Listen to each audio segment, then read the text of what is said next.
I only like playing chords. Well, I only like playing solos. Today, I want you to shake hands with the other side and learn to grow as a musician. So stay tuned.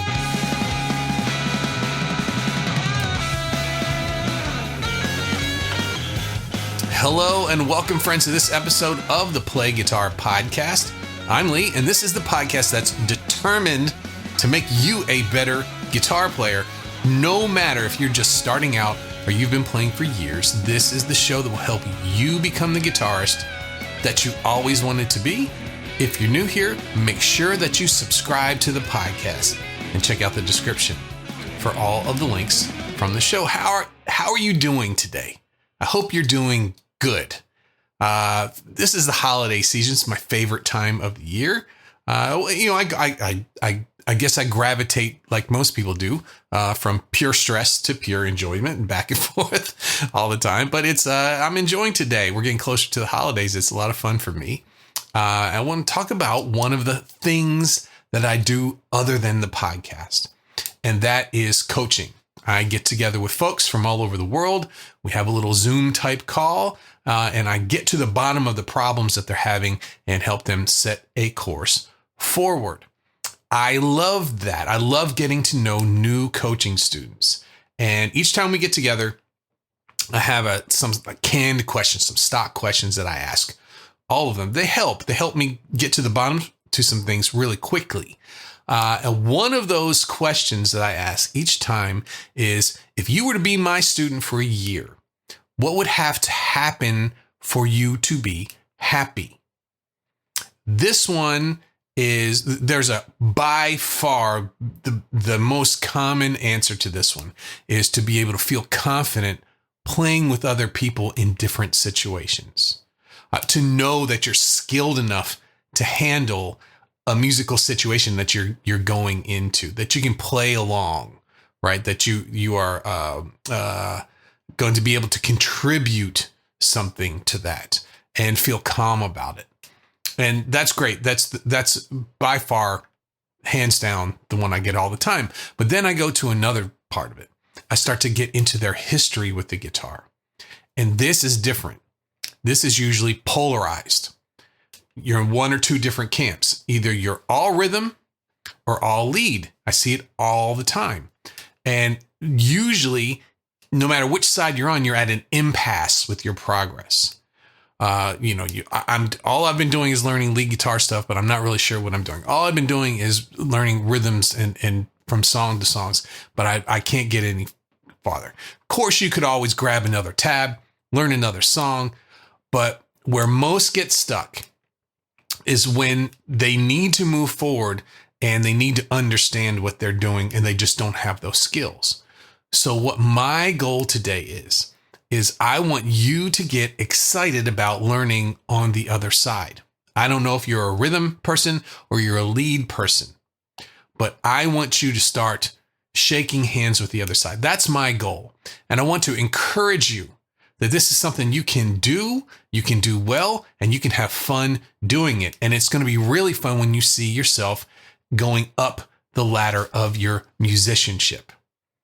Well, there's the two sides. There's chords and scales. You can think of it as rhythm and lead. This is not a good way to approach being a musician. And this is something that's always been my goal since I've started the online teaching thing. I wanted to give musician lessons, not just guitar lessons. This is not all black or white, all or nothing. There's a better way to approach learning to play music, and this is the musical triangle. That's what I tried to put in there. Melody, harmony, and rhythm. Those are the three things that we need to know. And they all work together, no matter if you're playing rhythm guitar or lead guitar. These three sides, when used together, you can make really, really, really beautiful music and be confident in that. But we see rhythm guitar or lead guitar as our kind of job descriptions. We fall into that camp. But if you think about it, and the more you learn about these, the more this opens up to you. They both need melody, harmony, and rhythm to be successful. When one of those things is missing, the foundation is compromised. things fall flat or things get stuck. So today I'm going to take a closer look into this huge problem, and hopefully you'll be encouraged to look over the fence and see how the other side can help you be the rhythm or lead guitar player of your dreams. Before I take a ride down to these crossroads, I'm announcing my holiday bundle is starting today. Solos that make sense and unlock the thrills of lead guitar. 2 of my best courses. I'm combining them. Solos that make sense is my approach to making melodies that actually reflect the chord progression that you're playing over at the time. You've heard it before. I remember before I understood how music worked, I could hear something in other guitar players playing that was more musical than mine. They knew something that I didn't, and I wasn't able to put into words what I was hearing, but I heard it. While I was trying to, shove these minor pentatonic patterns into every style of music and every musical situation I was in, it was like trying to put a square peg in a round hole. If you recognize this, if this sounds familiar, I can help you with this. And I've done it so that you can do this all at your own pace with solos that make sense. It's a very valuable course. And if you grab this deal now, you also get my 3 best master classes along with it. The whole thing's called Unlock the Thrills of Lead Guitar. Really, really good stuff. Only $57 as a steal for everything you're getting with these. This is the last minute Christmas holiday gift. Let your wife or husband know about that if they're looking for something last minute. It's not, just for holidays are not just for new guitars and new amps. They should be for playing better. Since I've started this podcast, I don't think I've bought a guitar since then. I've been spending my time trying to make these old guitars sound really good.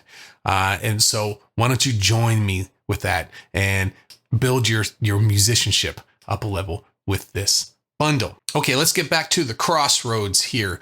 Let's figure out lead guitar players first. Why do lead guitar players need to know the chords and the notes in the chords? One song comes to mind when I think about this. The very first song where I went, whoa, that's something different. Johnny Be Good. Do you remember learning Johnny Be Good? Most of us have learned that. We all wanted, it's either if it's from Back to the Future or just before that, you just loved that song. This is a classic song and has a classic solo at the beginning, an intro lick solo at the beginning of the song. The first note, sometimes people read it as a minor third going to a major third, or some people read it as you're sliding into the major third. But the major third of that song, the very beginning of that song, not in the pentatonic scale, minor pentatonic, not at all.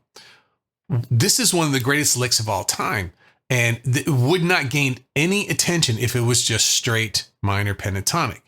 It referenced the chord tones of the songs. You slide up from that minor third to the major third, or it's there, it's strong, and it's very memorable. So if you think of the sound, why does the intro to Johnny Be Good, why does that stick in my head when other things don't? One of the reasons is because it really goes back and forth between chord tone soloing and minor pentatonic, back and forth. It's not an aimless solo. It cuts through and it hits the target. It's a very precise solo. That blending of chord tones and minor pentatonic bends, when you play the solo, you're playing over the chords, right? What does that mean? Think about it. When you listen to Johnny Be Good, you hear the chords being played, and then you also hear that lick. What does that mean? What it means is that you as the listener, you're hearing both simultaneously. You're hearing both the harmony and the melody at the same time. At any time, any of the notes that you play as a lead guitar player will be playing at the same time as a chord beneath it. That means they need to get along. They need to live together, and they need to complement each other. It's not just enough to play the scale for the key up and down. And I'm sure you found that out by now. It's fun when you first learn that, but pretty soon you go, I hear other things that other people are doing that are not in this minor pentatonic sound. Why? Why is this happening? Because the scale is filled with notes from that chord and notes that are not from that chord. If you use the full major or the full natural minor scale over a chord progression, you are leaving it up to chance that you're going to land on a note that matches the chord that you're playing over. Over 50% of the time, you're not going to match that. We got 7 notes. 3 of them, if it's a triad, match. That leaves you 4 that don't, that are weaker sounding notes. That leaves you at an impasse.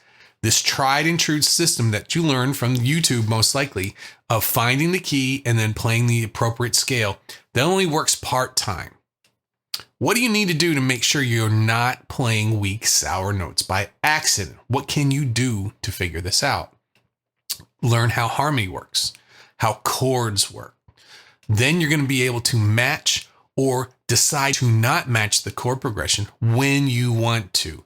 You can now be in charge and you can make decisions on how you want to sound rather than being at the mercy of a scale pattern that doesn't always fit each single time. That's enough of you lead guitar players. Let's move over to rhythm guitar players. What's the question for them? Why would rhythm guitar players need to know scales or single notes? Think about it and see if what I have to say jives with what you're thinking right now. My first one is building chords. How do we start learning chords? We all start with chord diagrams, right? Someone tells us how to play them. It's a good place to start. You get your shapes. You get your sounds together. You work on the fingerings and making sure all the notes come out clean. You don't know what notes are in the chords. You don't care what notes are in the chords. You just want to play some songs, right? So then the songs you start to learn get more complicated and more complicated. And where do we go? Bar chords. They hit. And now all of a sudden we care about at least one of the notes, right? The root. We need to know where the root of the chord is. Whatever that low note is, if we go up and down the string, then that'll tell us what the name of that chord is. Then you can use that in your songs.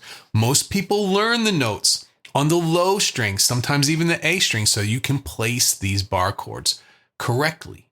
Well, that's just one down. We got 2 or 3 to go from there. This is usually where it stops. Once that we get the root of the chord, most people stop caring. Why is that? It's because that's all it takes to play a song, right? If someone tells you to play an A, you figure out the 5th fret is an A, you play your bar chord. Now you're playing the song. Why do you need to know anything else, right? You're playing and hearing the song. But the thing is, as you start to get better, you start to see and start to hear some other chords that are not open position chords, and they're not bar chords. They don't have that crutch to play them. Where do these chords come from? How are these people playing them? How can I learn how to do these chords? A lot of people will go to tab. The tab sets in, right? and you might learn a few songs that have these chords kind of out in the middle of no man's land, right? But you still have no idea how to play them. You just copied them. Once you take the plunge into learning how single notes work, the relationships of notes and keys, how that works, the diatonic order of notes in a scale, you learn the distances between scale notes. You're going to find something that takes your rhythm guitar to a whole nother level. This is where chords are built, and it's not difficult. This is not rocket science. This is something that you can do. Just because you play rhythm guitar and you may not care to play a lead for the rest of your life, this is going to make your rhythm guitar playing much, much better. All of a sudden, you'll be able to take your old tired chords and you'll invert them in ways you've never thought possible. You can build your own chords anywhere your hand is on the guitar, and you can start to see how to use something fancy called extensions, right? The fancy chord tones. These are the chords that you hear Jimi Hendrix, Stevie Ray Vaughan, all sorts of jazz players, those highly decorated chords that still function in your regular songs. Yeah, you may be playing your same old chords in a song, but these other guitar players are doing something that's different. They're adding ninths, they're adding 11ths, they're adding 13ths. These are chord names that are so different from what you're used to that you make a big effort to avoid them at all costs, right? But when you hear them played, I always thought, wouldn't it be cool if I could play that? If I could play chords that sounded like that? Well, how do you get them? You get them from Scales. Yes, scales. Let's move on to the crossroads. That's what this is. This episode is titled The Crossroads. We're going to go to the crossroads between where harmony and melody meet. Here's a couple of things. Chord stabs. Playing quick chords in between your melodies. Think players like Mark Knopfler, George Benson, Stevie Ray Vaughan, Eric Johnson. This is one of the coolest sounds, and it's something that you need to have your act together to really pull this off effectively. So you play a little bit, and you hear a couple chords just thrown in there right in the middle of your lead. Sometimes they're just double stops. They're just a couple of notes from the chord. Sometimes they're the full chord. Sometimes they're just on the high strings. Sometimes they add some chords in there that are passing chords too. Chords that are, add a little tension. They go in between chords. A lead guitar player needs to know about harmony, how chords work together to pull something like this off. You need to know first your diatonic chords, and then you need to know a little bit about passing chords too. How about this one? Let's flip it again. Guitar fills between chords. Say you're a rhythm guitar player and you hear your favorite rhythm guitar player playing. This is the same thing for rhythm guitar players. It's just hearing those cool, quick runs in between chords. Or maybe you hear a chord with some hammer-ons or pull-offs as embellishments to chords. You can take your chords, add single notes to them, and then you've taken the next step. It's something that most rhythm guitar players say, hey, I would love to be able to play that. What notes do I play? And I can help you with that. I'll tell you about that in a little bit. But my last thing that I want to talk about, where the crossroad meets between lead guitar playing or single notes and rhythm guitar playing or harmony, is songwriting. We're all playing songs, but if you're building songs, if you want to come up with songs, if this is for both sides as well too. Say you have a melody and you need some chords. A melody, guitar solo, bass line, something that's linear, a single note line, right? And you need some chords to go along with that. Or you have some chords and you need a melody to go along with that, right? Most people, when they're starting off songwriting, they rely on their ear. They try and figure it out. And that could really let you down, especially if you're not that far along, right? But understanding chord progressions and the family of notes that they're created from, you're going to be able to take control of your songs and come up with really, really, really cool stuff. So I had a good time talking about this today. Most of these topics come from coaching students or people who send emails and things. These are things that I know people are dealing with at the time. So if it sounds familiar, let me know about this. I think I'm going to start using the Facebook group for communication with listeners to the podcast. I know some people don't do Facebook, but that's going to be the easiest way to do that. So why don't you let me know on Facebook if you're a rhythm guitar player that has stayed away from single notes, or if you're a lead guitar player and you didn't want anything to do with chords. I can help you with these things. I have many, many different trainings, free trainings and paid trainings on this subject because I'm passionate about this. And I hope you use them to open this closed door that you've been pushing on and knocking on for years and take the next step as a musician. Here are the resources that I have that I recommend if any of this sounded familiar to you. My free resources is the 5 Pattern System blog that I had years ago. This has been helping people understand how the scales work, the scales that they hear in their favorite songs work. And the link to that is in the link to all of these is in the description as well. I also have a worksheet to help you with that. It's my Big 4 scale worksheet. You can get that on the front page of Play Guitar Academy as well. Also, episode 12, and that it was what chords sound good together on the guitar. If you're really looking forward to understanding more about diatonic chords and how chords work together, that is a very, very important episode. Link to that's in the description as well. Those are the free ones. I have some paid ones. The Chord Elevation Toolkit came out a month or two ago, and that's going to show you how to use single notes for embellishments on all of your chords. It's only $7. A ton of people have got it right now. It's a lot of fun. And then finally, the holiday bundle for today. That is the Solos That Make Sense bundle. This is my best training on guitar soloing, and it uses chord tones. We marry the two together, just like we're talking about today. I also, in that bundle, have another course that has my 3 best master classes on it. And I talk about scales and modes, opening up the fretboard, and creating memorable solos. This is, like I just said before, it was a steal for the holidays. There's a lot of stuff in this. And it's only $57 if you want to take advantage of that. Okay, I have had a wonderful time talking to you today. I hope I got through. I hope I want you to think of yourself more as a musician than as a lead guitar player or a rhythm guitar player. Let's knock those barriers down and just learn this stuff. And so no matter what we're playing on the guitar, we can sound really, really nice and really, really confident. And I know you can do it. Okay, that's a wrap. Thanks for joining me today for the Play Guitar Podcast. Make sure to hit the button below to subscribe to the show. And if you have benefited from this podcast, please leave a favorable Apple Podcast review. It is the best way to make sure we get this very valuable content to more players around the world. And if more help, structure, and results in your guitar playing sound good to you, what are you waiting for? Play Guitar Academy is here. Join the world's most exciting and carefully playing guitar system. We're having a lot of fun in there too. And we can build your online home base for guitar. Thanks again. I will see you on the next episode.